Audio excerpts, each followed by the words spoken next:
Taste the Daily. ஏழை எளிய நடுத்தர மக்களின் அவசர தேவைகளுக்காக வங்கிகளில் வைக்கப்படும் நகை அடமான கடனுக்கு விதிக்கப்பட்டுள்ள புதிய நிபந்தனைகளை இந்திய ரிசர்வ் வங்கி திரும்பப் பெற வேண்டும் என அதிமுக பொதுச் செயலாளர் எடப்பாடி கே பழனிசாமி வலியுறுத்தியுள்ளார்.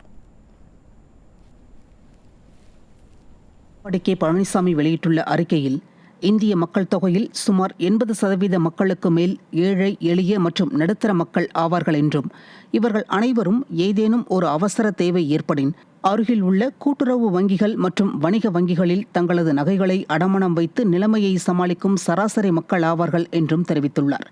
இதுவரை நகை மதிப்பில் 80% வரை கடன் அளிக்கப்பட்டு வந்தது. இனி 75% குறைக்கப்பட்டுள்ளது என்று ரிசர்வ் வங்கி தெரிவித்துள்ளதாக கழக பொதுச் செயலாளர் குறிப்பிட்டுள்ளார். நகை அடமானம் வைத்து கடன் வாங்குபவர்கள் இனி இது தங்களது சொந்த நகைதான் என்பதற்கு உரிய ஆதாரங்களை வழங்க வேண்டும் என்றும், அதாவது கடன் வாங்குபவர்கள் தங்கத்தை வாங்கியதற்கான அசல் ரசீதுகள் இல்லை என்றால் ஒரு தகுந்த ஆவணம் அல்லது சுய சான்றிதழ் வழங்கப்பட வேண்டும்.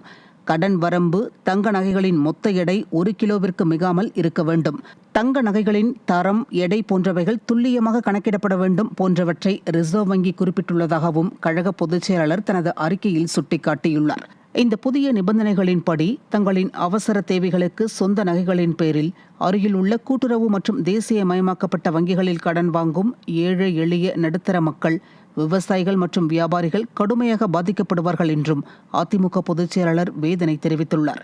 எனவே மக்கள் நலன் கருதி இந்த புதிய நிபந்தனைகளை இந்திய ரிசர்வ் வங்கி உடனடியாக திரும்பப் பெற வேண்டும் என்று வலியுறுத்துவதோடு, தனியார் நகைக்கடைகளில் வாங்கப்பட்ட தங்க காசுகளின் தரத்தையும் பரிசோதித்து தங்கக்கடன் வழங்க வலியுறுத்துவதாக அதிமுக பொதுச் செயலாளர் எடப்பாடி கே பழனிசாமி தனது அறிக்கையில் தெரிவித்துள்ளார்.